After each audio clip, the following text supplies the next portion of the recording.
Angedacht zwischen Rhein und Reden. Impulse aus dem Kirchenbezirk Germersheim. Es war in der 5. Klasse.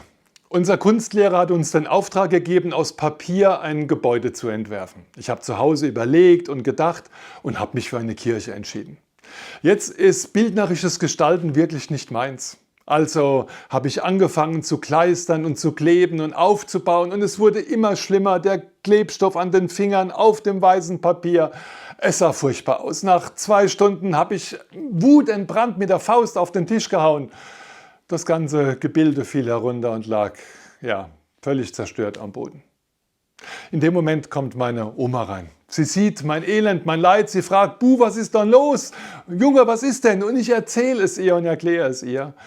Und sie schaut mich an, streicht mir mit der Hand über den Kopf und sagt, "Hörst du mal, ich mach das neu. Ich mach es für dich neu." Heute, nach so vielen Jahren, kann ich das ja sagen. Also die Kunstnote, die damals wirklich gut war, die kann mir keiner mehr abnehmen. Aber dieses Wort habe ich mir gemerkt. Ab und zu im Leben braucht es jemanden, der bei uns alles neu macht. Weil wir es selbst nicht schaffen, weil wir unsere Kraft verbraucht haben, weil wir so tief im Schlamassel sitzen, dass wir nicht mehr rausgucken können, weil es nicht hilft, wie bei Münchhausen, sich an den Haaren selbst aus dem Dreck zu ziehen. Am Ende der Bibel sagt Gott, siehe, ich mache alles neu. Und wenn man sich dieses biblische Wort anschaut, dann meint es nicht, dass das bisher schlecht war, diese Schöpfung, von der Gott gesagt hat, es sei sehr gut, sondern dass Gott es nimmt und dass er es transformiert und verwandelt in eine neue Welt ohne Leid, ohne Tränen, ohne Krieg, ohne Krankheit, ohne Spaltung, ohne Diskriminierung von Menschen, die anders sind wie wir. Eine Welt voller Liebe und voller Vertrauen und Versöhnung und Kraft. Das ist die Perspektive der Bibel und in der Perspektive will ich ins neue Jahr gehen. Das ist die Jahreslosung für 2026. Gott sagt, ich mache alles neu, auch in deinem Leben.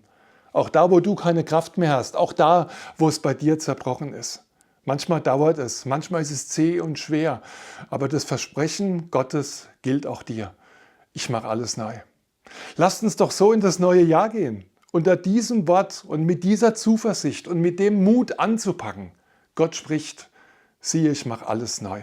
Gottes Segen für den Übergang ins neue Jahr. Angedacht zwischen Rhein und Reden. Impulse aus dem Kirchenbezirk Germersheim.